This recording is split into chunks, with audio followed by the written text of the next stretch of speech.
I have one guy that I've been working with for like 2.5 years, and it's actually my ex's brother. So, oh my God. So yeah. Speaking about complications. Yeah, exactly. So when the breakup happened, we're like, are we working together anymore? Is this awkward? And I'm like, we should make a video about guys who are newly single and don't cry at night.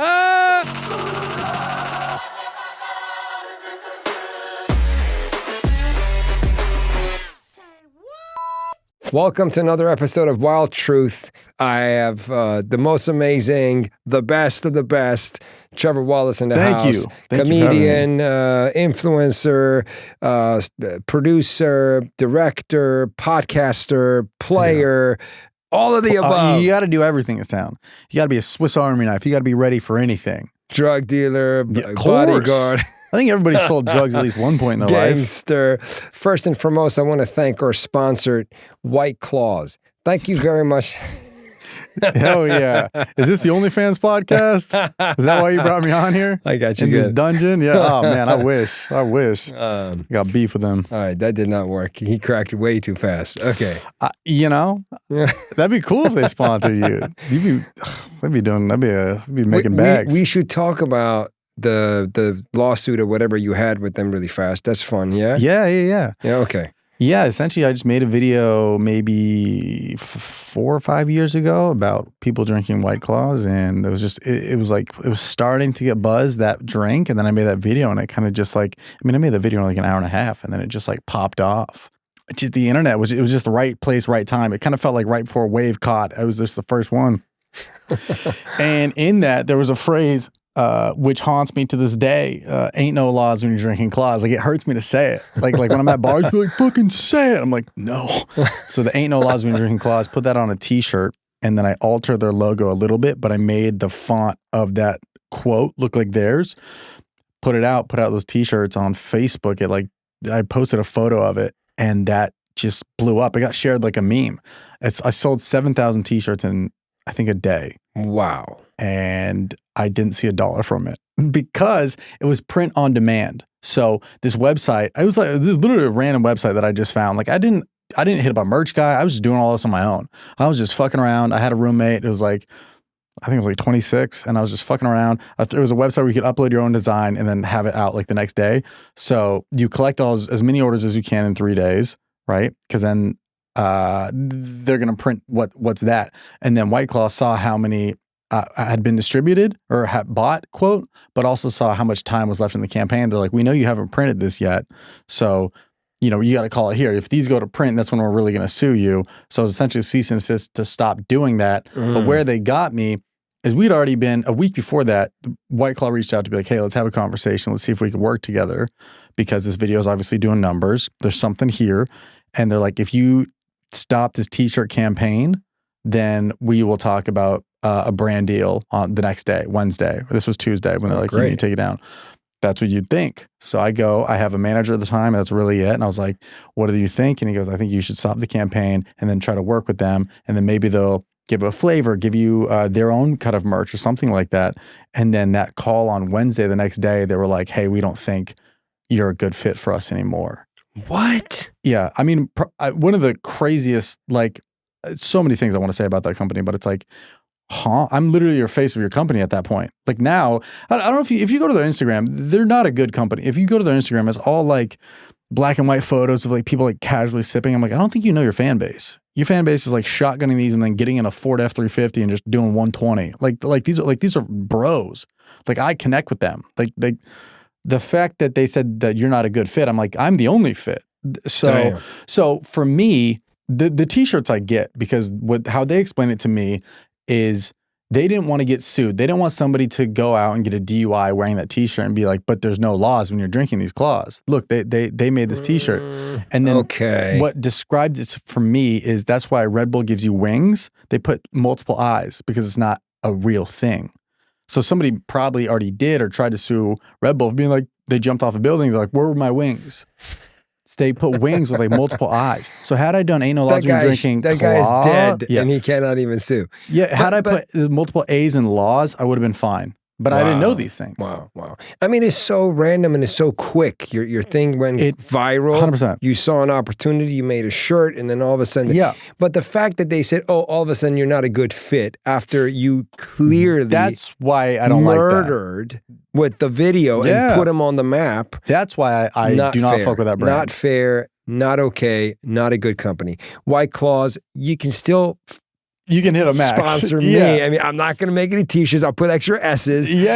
And, all the letters. All I needed to do was just talk like a drunk girl, like lies, and I would have been fine. Not cool. So not cool. But again, I learned. Even if you reach out to me, I'm gonna decline you, and I'm gonna say you're not a good fit for us. Blows my mind. Don't mess with comedians. But I would say 1% of the people who know me for that video know what happened. So usually, if I'm at a bar, or I'm at an airport, walking past, let me buy your fucking claw, and I'm like, I hate that company. Yeah. So good. At least whatever we brought it up, dude. Listen, you really do so much.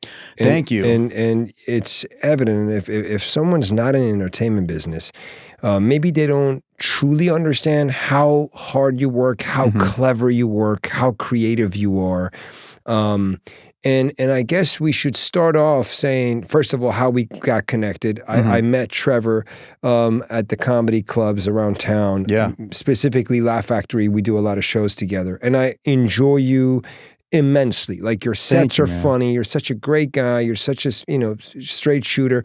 You come in, you give a good show. Give it my all. Yeah. So just watching you, honestly, in the last couple of years, you've grown so much just as of post-pandemic. Pandemic, I mean, it's like it was tough for a lot of people, and I hope this doesn't come off as an insensitive, but that was a point where I really grew. And all I was doing was making videos. And so it felt like nobody was able to get a jump start on anybody. Like nobody was doing stand-up. So I just only focused on videos. Yeah. Could we say the reason you were able to make videos during the pandemic, because you did A to Z? You shot it, you edited, I know how to created shoot and the edit, concept, all that stuff. Yeah, I was working with the same camera guy who was also a guy who I make videos with, and he would shoot them, I would just edit them. Yeah, because if you were working with a bunch of people, one person would go, and then you would just fucking be in bed for 2 weeks. Yeah, I mean, it was a funny time because we record with like a lavalier, like a mic you clip on your t-shirt, and it comes with a little pack. And then I'd be done with it. I'd take some hand sanitizer, I'd rub it off, I would leave it on a table, and I'd leave the room, and then the other actor or actress would go and grab it and put it on. Like it was like we were still doing our podcast together. We were just like a little bit farther apart. We were still like doing it, which is hilarious that, you're looking at the news and like cases are going, and we're like, you guys don't want to film? Or else you go insane. Yeah. Or it's either that or I'd film by myself. I mean, look, you were getting results and you're like, I can't stop. I got to push this. It's growing. It's happening. Yeah. Well, that's a comment I get the most is when people say anything to me in public, they're like, dude, you got us through the pandemic. I'm like, damn. I barely got myself through that bitch, you know? Yep. No, totally. But by creating it, kept me. Now you started your podcast during the pandemic. Maybe like a year or two before. Oh, okay. But it really like picked up in that time too, because nobody was really putting out a lot of content. So people had sketches of mine to watch, but they also had podcasts to listen to. Okay, and we're talking about Stiff Socks. Stiff Socks, correct. Okay, and you started with your buddy Michael Blaustein, another comedian, very funny. Yeah, great kid. And I know you through Martin. Oh, my cousin. Yeah, I met your cousin like 6 years ago. Okay. When I went to DC to do stand-up for the first time. There's nothing better than going to a comedy scene that's like not New York, but like Chicago or like Atlanta or DC. And there's usually one guy who's like, you got to hit up this guy. And I forget who gave me the recommendation, but someone was like, you got to hit up this guy, Martin Amini. And I go, cool. And Martin got me a bunch of stage time out there, showed me everything, showed me some mumbo sauce, I believe, out there. But he was just the guy. And then he's like, yeah, my cousin's also a comedian. And I go, who's your cousin? And he says, oh, Max Amini. I go, oh, duh. But it's just so, and he's doing great things too, but he's such a nice guy and he connected me so much. That's another really hardworking kid. Yeah. Martin's very hardworking and he's such a good kid. I'm telling you. He's a man. The best thing about Martin, I would say, he's just a nice guy. Yeah. And eventually when you're in this game for a long time, you make really good friends. So he's made a nice little circle for himself. Correct. He's about to shoot his a special. Yeah, in a in few DC, months. I think. Yeah, so he's Yeah, really he's a man. excited. He's so cool. He was super accommodating, and like I think my flight got in at like 9, and the show started at like 8:30, and I'm like texting him, like, I'm on the way, and he's throwing me up on his show, and like he's just always been very open and welcoming and helping out with stage owners. So he's a great guy, and he's moving tickets now, so it's great. Oh yeah, he's doing so good. Proud of my little cuz. Yeah, that's got to be cool for you to watch. Of course. I mean, he started touring with me. That's how, he was my camera guy. Really? Yeah. I didn't know Martin, that. Yeah, all over the world. He was touring with me, and one day he was 19, I think, or 20. He was super young. He was deciding between law school and something else, and he was fed up, and he was overworked, and he was just lost, and one day I get a knock on my door. He goes, "Hey, Cuzzo, I'm here."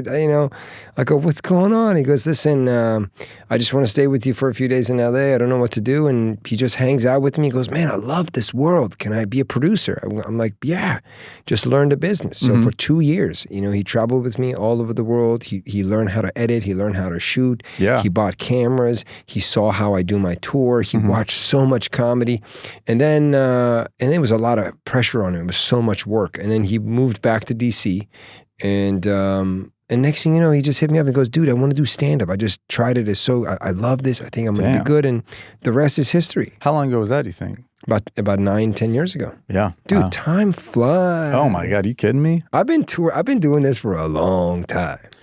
Yeah. It's crazy. I mean, yeah, I think I did my first stand-up set when I was 17. And I'm looking back at that footage. I'm like, that's a different lifetime. That's, that's pre-college. That's you're moving to LA. You're just doing the mics. You're doing the internships. You're doing this. I lived in a pool house in Studio City for a year, like with no Wi-Fi. I'd pee outside every morning. And you just forget about all these chapters because you really just focus on like, what's today? What's today? What's today? And then all of a sudden you're like, holy, I've been in LA for 8 years now. And you're like, how? Where did that? But I guess it's just consistency and sticking with 100%, it. 100%. So let's get into the nitty gritty of your stand up. Yeah. Yeah. Give me the short on a few things because I don't even know. When did you pop as a stand up? Because now you're selling out. You're doing dates. You're going to big venues. When did that happen? I was doing like one-nighters before the White Claw video. And well, that's also why the thing that's like I don't have a crazy amount of like hostility for that video because it did bring a whole new wave of eyes to me. It was that summer of like 2019. I had like 3 videos hit like back to back to back. Pretty big hits. And okay, how many followers did you have before the White Claws video? Oh man. Maybe like 100K, 200. That's it? 200K. No, I don't know. I wish I knew. But I remember you're talking about a fraction of what you have now. Yeah. So that video brought you millions of followers? I had to have more than that. Okay, let's say you had 500,000 followers, but did that video bring you like... There was just like a chunk where like I think every week I was growing like 100K on Instagram. Wow. But this was pre-TikTok. This was like, this is when like the only video content was on Instagram. This is pre-TikTok. Yeah. So we're talking about 5-6 years ago? The reason I got on TikTok is because somebody sent me a link and my video popped on there. They ripped it from Instagram and put it on there, and it had like millions of views. And I was like, oh, if anybody's going to be getting these views, it's going to be me. So I went over to TikTok in like maybe 2019 and then just started uploading. Since I've been making videos for a couple of years at that point, I just started uploading all my old shit on there. And people were like, oh, we know this guy. He's from Instagram. So the conversion was really nice over there. And I just threw up a bunch of old videos. And okay, so right after White Claws, you get a massive traffic, and then you start doing one-nighters. I had been doing one-nighters probably before that. Okay. And then right after that, you start doing theaters? No. I didn't do theaters until like a year and a half ago, maybe 2. Okay, so that's what I'm talking about. You go, because for comedians to go from comedy clubs to theaters, that's a big jump. Yeah, crazy jump, yeah. You're playing a 300-seater house, and then all of a sudden you're playing 1,000, 1,500, 3,000-seater house. Yeah. It's a different energy, different vibe, of course. A complete different ball game, and your team grows. So many things changes, right? Your entire thing changes. So I want to see what and when did that happen? My first theater I did was in Atlanta, and it was the week before COVID, actually. So before that, I was just doing club weekends, and those were starting to really sell. So I probably spent 2 years doing clubs, and I still do clubs. I'm doing a club next weekend. So, you know, it's like, I love clubs. Like what the Laugh Factory offers as far as like packed, intimate, and that pop in there. A lot of theaters have that, but some you're like, God, I wish I was more. You know, I did a theater in DC, and it was just 1,000 seats, but it was just long as hell. Mm-hmm. And I felt like I was really trying to get that momentum going. I know. And you listen to the audio back, and you're like, oh, that was a good set, but you weren't like, oh, I fucking crushed. No, you don't feel, it doesn't, the energy of a theater matters so much. Yeah. But through the years of touring, if I like a venue, I don't change it. Mm-hmm. I just know, for example, if you ask me what city, why I play what theater, it all comes down to the energy of the room. Of course. It feels freaking incredible. But you'd only know from experience, really. Yeah. And if I play theater and I first of all, I kind of can tell now what's a good venue, what's a bad venue based on the settings, you know, scouting, videos, etc. But I tell you, if I play venue and it's not good, I'm never going back. Of course. You know, it's just the worst feeling. Yeah. It's the worst feeling. I have the same thing with that. Or if I wear like a new t-shirt or some new shoes and I don't like my set, I'm like, whatever. Yeah. It's the shoes. They're not worn in. It's not the fact that I'm tired and wasn't writing jokes for last week, you know. I always just blame other things. But yeah, there's things that I look for in a theater that's like anytime it's like double stacked or it's like stacked on top of each other, I'm like, oh, this is going to be a monster. It's going to be beautiful. So okay, so right before pandemic. Right before pandemic, you played Atlanta. I did Atlanta. And that was like 500 seats. 500, 600 seats. Okay. Did that, and then literally the pandemic hit. But up until that, I was doing clubs. And I think, yeah, they were selling out. Okay. Yeah, they were selling out. So did you change as a person? In what sense? In the sense of like, now I'm a big dog. I'm selling 2,000 seats. No, I still don't. I don't think I'm a big dog because it's like, I feel like, you know, there's so much. I just watched the Shane Gillis special last night, and it's just fucking It's so good. I'm like, if I'm like, this guy is like, that's what I need to work, you know, like that's. Okay, that's good to know. I'm always looking forward. So we know that you haven't changed yet, but it's coming. Hopefully.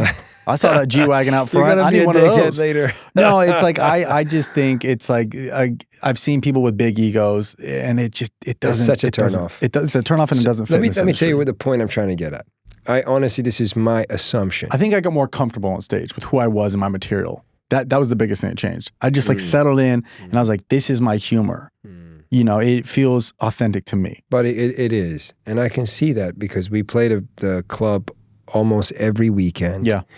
And I watch you being very real to yourself. Own it. I just own what I'm saying now. Trevor gets up, plays Trevor. Mm-hmm. Before we move on from this conversation, really quick, I want to say this is my assumption. I think people like you who come from a background of an influencer who works so hard to build a following, and they have to collaborate with so many creators, they tend to become less of a dickhead later. They tend to become more humble as they're growing because they see and they understand the business so much better. Well, yeah, you just see so many people get a thing, and then a year later, you're like, where are they? What are they doing? You know, and it doesn't come overnight. It's literally a gradual growth. It's like an iceberg. Yes, and you do collab with so many creators, and you do understand from early on. It's nice to be nice. Because when you hit them up and how they treat you and how you guys discuss content, how you discuss, releasing something, the friendlier, the more understanding, the creators around you, they are. It kind of makes you want to be also good back to the community. So that's my assumption, which you agree. So that's really beautiful. And honestly, I think people like you deserve to grow because you're talented. You're doing so well, and you make the world a better place. You really bring so much laughter and joy to the club. I think that's incredible. Now, that being said, now you're living this lifestyle. Mm-hmm. Yeah, that's everything I've ever wanted. You have a very demanding life. You're on the road. When you're in town, you're shooting, you're editing, you work with your people and your team. At night, you got to go play the club and refresh your material, get ready for the road again. I mean, you're just like, your life, I can relate to you in that sense. And I want to know, what's your personal life? Like, do you have one? It's funny because it's like I don't realize how boring my life is outside of work until I'm on like a date. And the girl's like, so what do you do for fun? I'm like, what do I do for fun? I scroll TikTok. I need I find myself doing more extracurricular stuff when I am dating somebody because they're the person that's like, let's go to Disneyland, let's go to the beach. It's like, I would never just do that. Like for me, I'm like, if I'm either resting, relaxing, might go to the gym, or I'm just like, oh, I could shoot something. I could edit. Oh, I've got Saturday open. Let's go shoot a quick thing. You know, like the problem is I love what I do. Yeah. So I don't see it as this tedious. That's the answer. Really. I mean, you love what you do. What do? I do this and I'm not a dentist. I'm not an insurance. I'm not a car salesman. How many people do you meet that hate their job? So they look for that outlet on the weekend to, this is my extracurriculars. I play pickleball because I hate my job, or I play pickleball because whatever. But like, I don't know. I just love what I do. So in that sense, it's like, I don't even see it as like work. So personal life. I guess let's go through a little fire chat. Please. So I can just kind of like understand. You're single. How long you been single? About a year, a little over a year. Okay. Longest relationship? 3 years. 3 years. Yeah. So now, are you looking for another long-term relationship, or are you just really happily single? I think it comes in waves, but I think I'd like to be in a relationship. I like the structure of it, and I liked having, you know, I mean, it's like, it's so bizarre. It's like, I feel like during the day, I like love that I'm single and I can just do whatever and I can work whatever without any interruptions and I can do as much as I want. But then it's like 1 a.m. you're laying in bed alone. You're like, I'm a fucking loser. All this for what, you know? So it's like, I want a girlfriend at nights, and then on like the Saturday, Sunday morning, I want to go to a farmer's market, but I still want to do spots that night. Yeah. You know, you and me and all the other comics, right? We need a cool girlfriend that's understanding. Yeah, I know. Good luck. Yeah. All right. So right before I get lost, the 3-year relationship. Yeah. What kind of relationship was it? Meaning, prior to that, you know, what kind of guy were you? I was just kind of trying to figure myself out. This girl and I had like an on and off thing leading up to the relationship for a while. I remember she liked a video of mine when I was at an open mic in Westwood. And I was just waiting for the sign up, waiting outside. And I maybe had like 8,000 followers at the time. The first series I did that ever got some traction was about the skateboard shop Zoomies, if you're familiar. I made like a row of those videos making fun of those employees. And then that hit and I was like, well, this is me now. And then I just doubled down. I made a bunch of those videos and I saw she liked it. And then I went to her page and said like, she went to like USC. And I was like, oh, it's fucking in LA. Let's go. Started hitting her back. You know, we're trying to follow like this and that. Went on a date. Some time went by. Went on another date. Some time went by. And then I don't know, maybe like 2018, 2019, she just kind of reached out to me. I was like, hey, we should go get a drink sometime. I was like, all right. And then that turned into this relationship. And we always had this like kind of like flirty, like back and forth, but then it just clicked. Is that your first serious relationship? First serious one, yeah. So before that? And then it was just like a bunch of like little, like you're like dating, quote, talking for like 5-6 months. Never really anything. Are you the player type? I mean, if you look back at Trevor? No, I don't think so. I think, no, I've never been like really like, man, I got hoes. I don't. Okay, I mean, maybe now I'm dating more so, but I wouldn't say that I'm like, man, I'm fucking out here. You know, it's like, the problem is like, I'll be like, oh, I should probably go on a date this week. Then I pick my head up and I got spots all night. And I was like, all right. I prioritize work over my dating life. So, and I like that. Okay. So if I put it in perspective, you were this nice guy who wasn't a player, got into a relationship. His career has grown. He had 8,000 followers. Now he's in the millions. And now he's just like, I've got dates lined up. There's supermodels. I'm rejecting. Well, but now it's this weird thing. And I'm going to sound like such a bitch, but it's like, now it's this weird thing. You're like, well, are they dating me for my personality? Do they actually like me? And you're like, or are they dating me because like, oh yeah, I saw one of his TikToks. And it's like, the answer is, it doesn't matter as long as the connection's there. But dude, you're a smart guy. You'll know. You can feel it. You are a comic. You can read people. You can see a lot of things. Yeah. You can analyze things. And you'll know when somebody's like genuine, it's a good connection. Done. Correct. Done, right? Correct, yeah. Okay, so Stiff Socks. Correct. You've got this podcast now. The podcast was established while you were in a relationship or after? Right before, actually. Right before. So I was single, we started the podcast, and then you kind of see this evolution. I was like, oh, I think I met somebody. Oh, we're dating, da-da-da-da-da. And then... Okay, and the podcast is pretty, X-rated. Yeah, I don't know if it's like in a sense, excited. like you bring porn stars. I mean, I mean, don't we all? Yeah, but like it's not like plug talk where we're over there like just being like, let's fucking, now we're fucking. Okay, the problem is we've had like 3 or 4 porn stars on, but we've also done like 500 episodes. But people, those clips and those episodes do the biggest. So people associate that. They're like, you do a porn podcast? It's like, first of all, that's not a full sentence. But second of all, it's like, yeah, we had a girl who's a fan, Kendra Sunderland, shout out her, great porn star. Not that I've seen her stuff. I've seen it. But she was like, hey, I would love to come on the podcast. We're like, sure. And then her friends hit us up. We see the numbers those do. It helps her grow her socials. It helps us grow our socials. Okay, so you're having these porn stars on your show while you have a girlfriend now. Oh, yeah. What was the reaction? I think they, at the time, at least, they understood. They're like, it's very like, it's not, I think everybody who like watches the podcast, like, they probably fuck after. It's like, no, it's of course not. It's not, it's literally, you don't even like see it as that.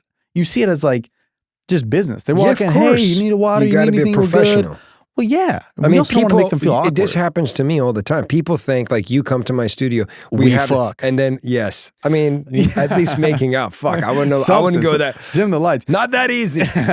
But people just tend to think that they're like, dude, these guys they're pulling. They got the riz like that. They got all these chicks. It's like, no, it's just very like they see the benefit in it. We see the benefit in it. It's fun conversations. When you guys broke up, you still had the podcast. Did you like, okay, let's increase the number of the hoes on my show? No, because here's the thing: like the people who listen to the podcast knew my girlfriend because I like talked about her, and then she like did an episode a while back on like the paywall, like the Patreon. So I didn't. It's not like the first breakup. I mean, I was like gutted, like heartbroken. So I didn't even like talk about it for like. And then people just slowly started to pick up on it. And then the comments were like, is Trevor single? And then I wanted to start talking about like the dates I was going on. So I was like, all right, it's out there, single, you know, this. But I didn't want to like draw too much attention to it. Okay, so you're single. What are the red flags when you go on a date? What is just like completely no-go? The red flags on a date. Oh, man. I think the red flags on a date are... I'm trying to think. I've been going on so many dates lately. I'm trying to think what pissed me off. I think it's a lot of what is leading into the date. You know, like the common LA thing is like some girl hit me up and I'm like, hey, what's up? Blah, blah, blah. Or go back. She's like, let's go to get a drink sometime. I'm like, perfect. How about here? Here's reservations. This place, this time. She goes, perfect. And then like the conversations get real slow. And then she's not responding for like 9 hours. And then it's like day of. She's like, hey, sorry, you can't make it. I'm at the beach. I'm like, what do you? That's completely. That's someone that's off, right? Yeah, but you reached out to me. How does that? I know. Forget about that. What are the red flags on the date? Yeah, we'll get to the red flags. Okay. But let's ease into it. What's your type? Oh, my type: brunette with an ass and a good personality. I like a girl that I can riff with. That's also the problem. Okay, like a super hot chick. I'm like, blonde hits you up with massive boobs. You're like, sorry, I can't do it. No, I'm doing it. Listen here, you know, I'll try anything once. A hot chick. But the thing is like, I'll go on a date and it's like, since I'm 30 now, so like I'm kind of looking for something that's like this could be a thing. So if I'm there and she's hot, I'm like, cool. This table, we look good, whatever. But I'm trying to riff. I'm trying to have fun, get a couple jokes out, get a couple laughter, and it's nothing. I'm like, what am I going to raise a family? Live with this woman? Raise a family? I'm bombing every date. Like, I don't know. I think it's so specific for comics. It's like, it'd be so nice to get off. You get home from a show. How was the show? Did that new tag work? But it's like, hot girl don't give a fuck about a tag. No, of course. So, okay. Red flags. Red flags, Trevor. Flag on I tell you, like, I'm going to dive into some. Please. Yeah? Yes. If I go on a date, she's too quiet. It's not for me. If she's shy, energy, not cool. I'm gonna need some energy. Yes. I'm gonna bring the Celsius and say, for me, it's a red flag. You're boring. You can't carry a conversation. You're not fun. No. It's not happening. Yeah. I wouldn't even say that's a red flag. That's just like, it's not a right mix of personalities. But I think a red flag is like, if she's on her phone at dinner, then you're just bombing on a date. That's a big red flag. I like it. No, you're not bombing. That's just disrespectful on that person's behalf. You just put your phone aside and you connect. Yeah. You know what's wholesome is like when I go to the bathroom on dinner and you come back and she's not on her phone. You're like, oh, so the second I left, you weren't immediately like you're texting? You're not ADD? Yeah. You're just there. You're just cutting a little bit of some shrimp scampi. You're looking outside. I'm like, this is a wholesome woman right here. Yeah. I think a red flag on our date would also be, You know, I've been pretty lucky. I haven't had a bunch of like red flag where I'm like not hitting on the date, like hitting it off. Okay, I took out this really beautiful girl, and then she valeted her car. And after the date, she tried to get out of the valet, so not to pay. And I think that's a red flag. Yeah. How did she try to get out of it? She found a way to get her car out of the parking lot that maybe the valet wouldn't find out. And I was like, what the fuck? Yeah, it's just a weird, yeah. I don't like when valet parks my car too close though. This happened the other night. I go to get my car and he goes, oh, it's right there. Like literally like me to you. And he goes, it's right there. And I go, oh, and he goes, do you want me to get it? I'm like, what? So you can drive 14 inches? Like, I'll just get it. All right, red flags. I think it's just the unhingedness, you know? Like you go on a date on a Wednesday, she's like, oh my God, I got so blacked out Monday night. And you're like, girl, it wasn't Labor Day. It was a normal ass Monday. Yeah. And you were just blacking out. That's a big red flag. I think the biggest thing for me is like, I want somebody who's like motivated in a sense, like they at least love their job. It's like, I always feel awkward when somebody's like talking about their job and they're like, I fucking hate my job. And you're like, kind of love what I do. So even if, I mean, you could fucking polish cherries for a job, but if you love it, I love you. I just want some like, you know what? You know what's a big red flag? People that are negative. Yeah. Oh yeah. The glass half empty. It's just sitting there complaining. No, I'm not a big fan of that. Sitting there being negative about everything that comes up. Yeah, that. Looking at, I tell you the biggest red flag for me. The waiter comes and they don't treat the waiter nicely. Yeah, that's a big one. That's what it's like, dude. Like who? Like why? Like this almost is terrible etiquette. Yeah, you gotta sandwich it. Be like, hey, excuse me, sir, and then end it with like, oh, thank you. But if they're just like, wait, ranch? Or like, what? You're just barking at this guy. Ranch? Yeah, I think that's big. I think you and I could just come up with a whole new episode just red flags. Of course, because you know it's a big deal, and I think a lot of people can learn from it. Yeah, for guys too. Guys could Guys have like a red flag. It's like she has a boyfriend. I'm fucking out. Other than that, like there's not many. No, like, guys, red flag. You could just sit there and the waitress comes and they're flirting with the waitress. Somebody passes by, they're checking out. I'm saying, guys, the girl. We don't have a lot in our head that are like that's a disqualifier for this chick. Like if you're like, what's a red flag in a woman? You're like, she has a husband. I don't know. Like I think there's little things I like on a date. Like she'll be like if I'll get the bill, and she'll be like, I'll get valet. I'm like, ooh, I fucking love that. Or she's like, I'll get ice cream. I'm like, I love that. It's a 1-2. It's an alley-oop. I'm bringing a lot of the weight here. Yeah, no, but that's them showing whatever. That I'm a kind of person that I'm considerate. I'm not all about one person. You know. Yeah. That shows personality. Yeah, quality. Absolutely, I'm totally with you. Good stuff, man. Where do you find? Like, how do you guys connect? Like, are you on dating apps? I literally just downloaded Hinge the other day because Riot, they never accepted me. I don't know what the fuck's going on. You're not famous enough for Raya. That's what I'm saying. I think here's my logic on it is they connected to your Instagram. I think whoever approves all the accounts went to my Instagram and they're like, man, these sketches ain't funny. This shit is dumb. Or they used to work at White Claw and they're like, fuck this guy. I don't know. You should make a skit on Raya. Fuck them. I don't want to give them any more publicity. Just blur their name out.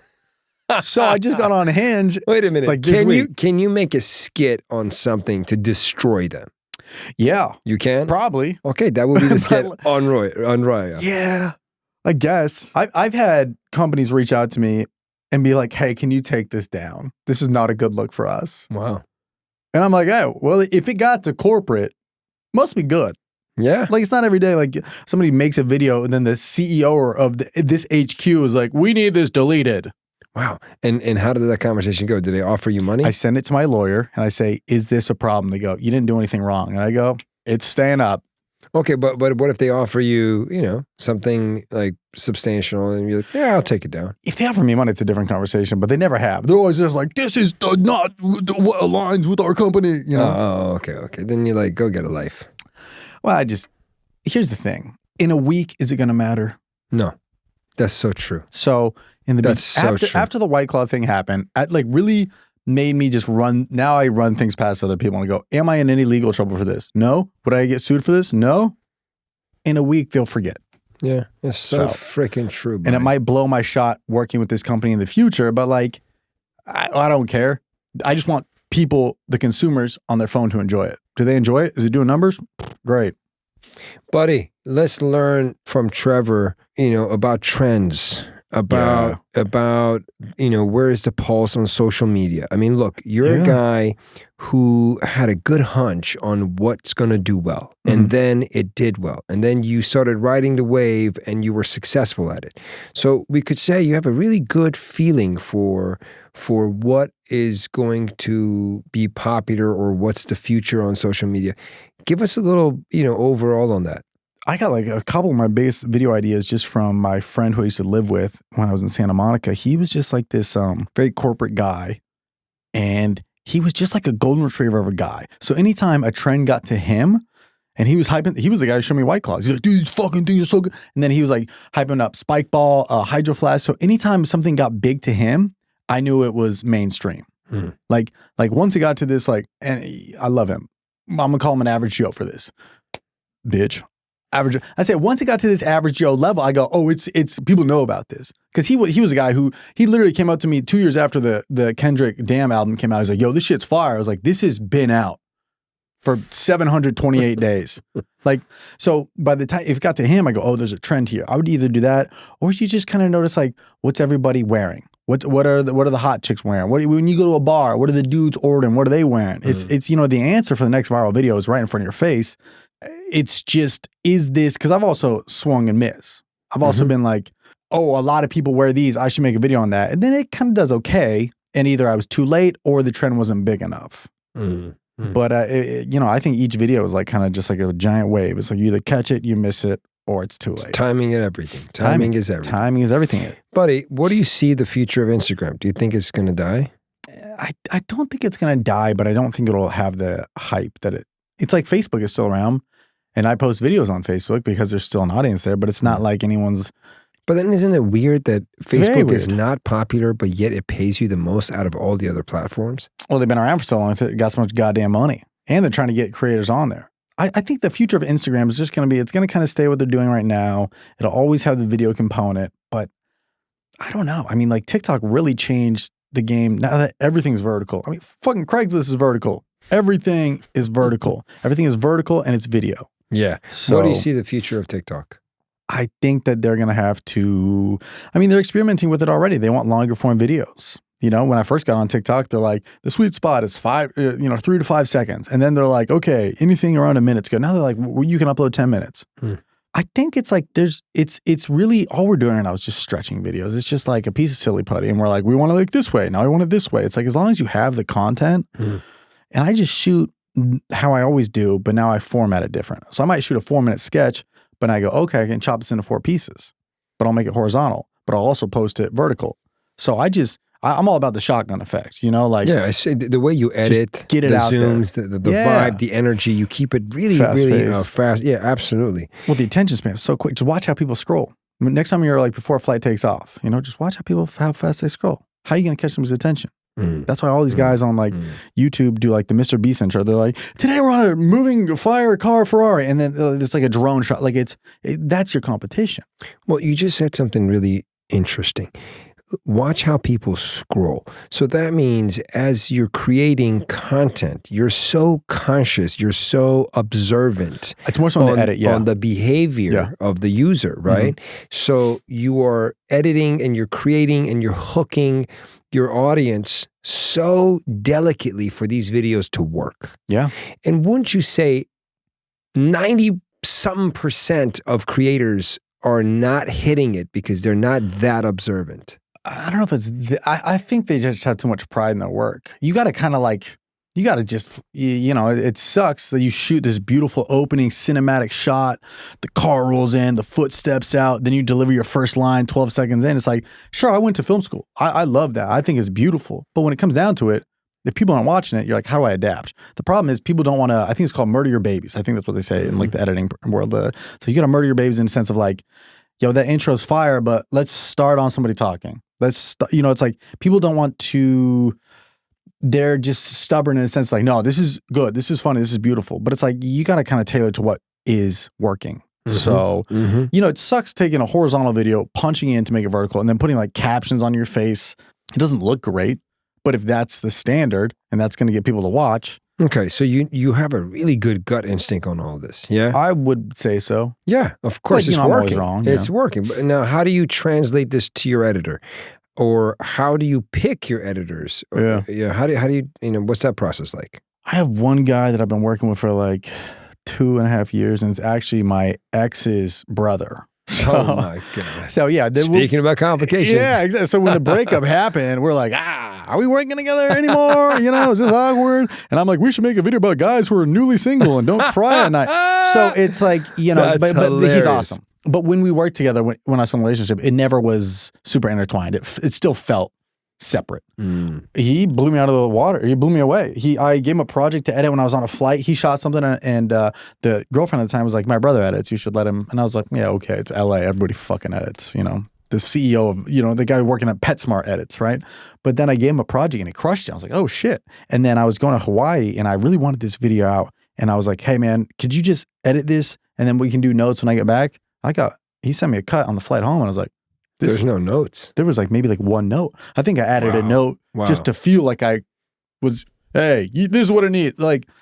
Nobody understands what a good feeling that is. Dude, but I've gone unless through, you're a content creator. I've gone through probably 6 or 7 editors. And it's like, dude, I had an editor one time add his own sketch to my own sketch.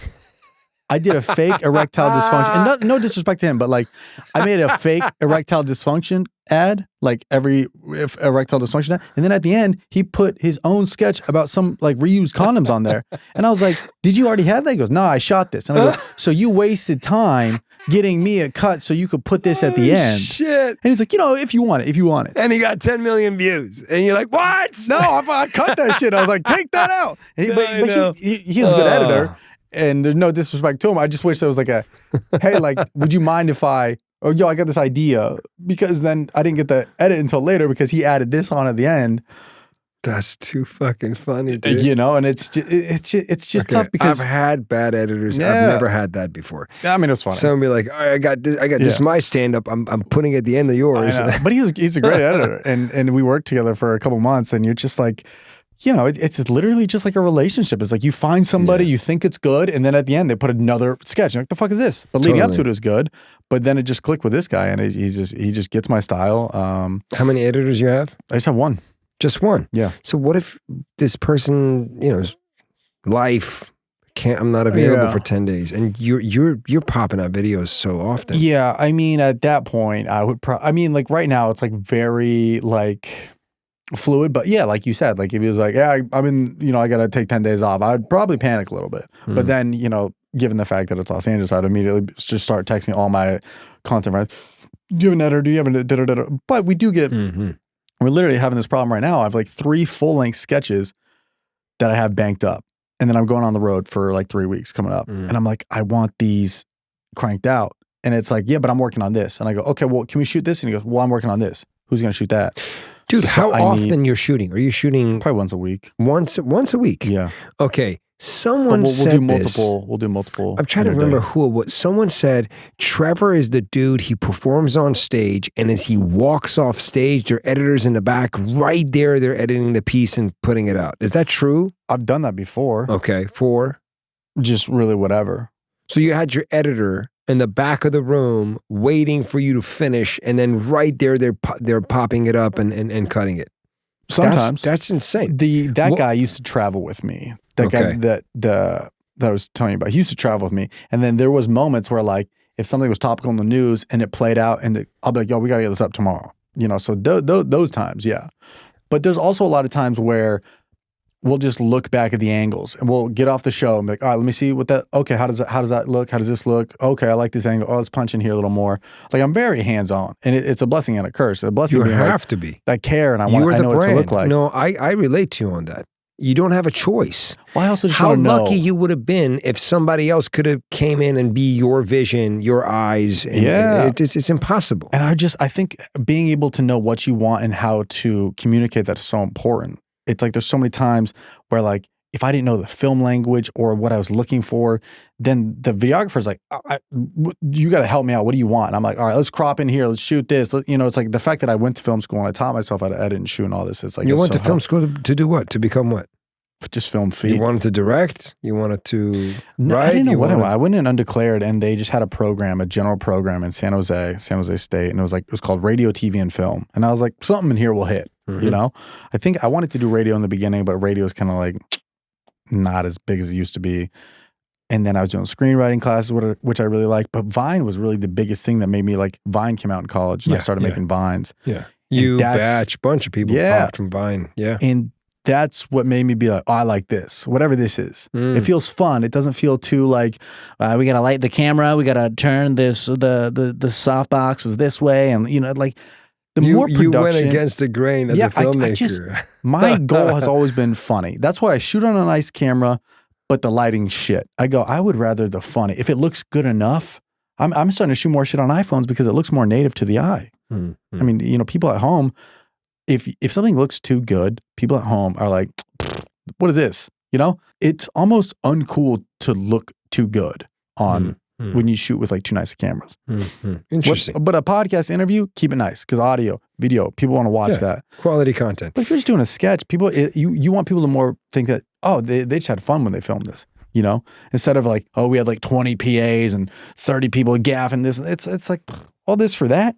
And it's also the speed at the end of the day. Yeah. You know, if it's such a big production, you're not able to execute and put it out there fast enough. Correct. And I also think the faster you shoot, or like the less delays, the more you can riff and the energy is there. I mean, that's all it is. Like imagine after every time you talk to somebody in the crowd, you just stopped for 5 minutes and then you came back up on stage. Like to build that momentum, your best takes are when you're just recording back, forth, back, forth, back, forth, back, forth. And then you get that one, oh, that was the one. But it's like, if you had to cut, like I hate traditional filming sometimes for that reason. Like, let's cut, let's reset, let's go. I'm like, let's keep it going. Let me just find it. You know? So when you're shooting, probably the camera just rolling and you're just doing a ton I get pissed when they cut. I'm like, Yeah. here, I'll tell you when to cut. Let me just riff on this for like 10 minutes. Because you're in the zone. Makes sense. Zone, and I'll find the way I say it and I'll go, that was the one. I'm like directing myself essentially. I'm like, oh yeah, that was the one. That felt good. Okay, so while we're at this, let me ask you this. You direct yourself. That's what you're saying, yeah? Pretty much, yeah. That's freaking cool. Now, how do you collaborate with someone else? Another influencer, he's got a big following, he's got his own strong opinion on things, yeah? And then usually, some of these collabs, how did that come usually about? If I like hit up somebody to work with them, I'm a fan of their stuff. So it's like, I won't overstep the boundaries. Like there's certain people who I think are just so funny that I want to watch them do them. You know, they'll be like, oh, tell me what you want to do. I go, dude, do you. Like the reason I love your videos is because you have a certain thing you do when the camera's on. I just want to see that. Yeah. And there's nothing. So hardly anybody directs anybody. No.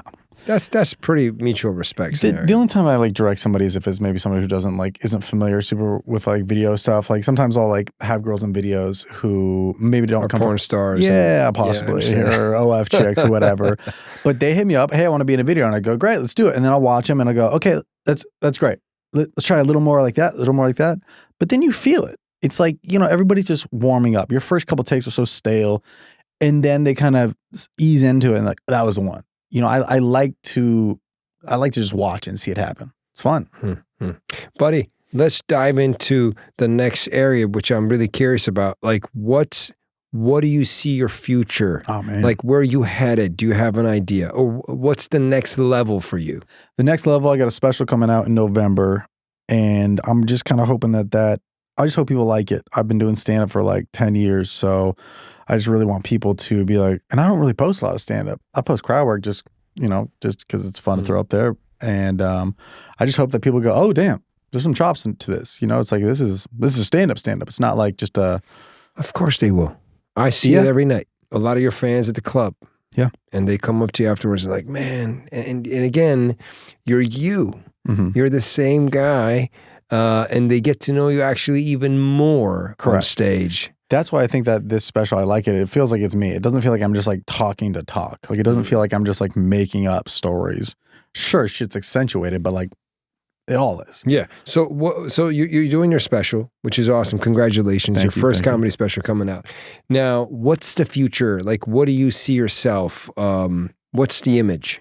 You know, I feel like that, I don't know. I feel like it's kind of, I just live so like month to month. It's like, as long as the overall brand is growing and I'm challenging myself to different videos and playing bigger venues. I feel month like to month. That should be a fucking quote. yeah, but Trevor, what's your future? month to month. Yeah, I used to be town. paycheck month to month. Now I'm just month to month because in my head it's like, had I told myself what I'd be doing now 5 years ago when I was 25, I'd be like, oh, it's fucking awesome. I can retire then. But it's like, well, you're not into movies, TV shows, any of that interests you? If that comes around, awesome. But like, I just hate like, I've auditioned for probably 40 things, big shows, never hear back. And it's like, in my head, I go, I just wasted a full day.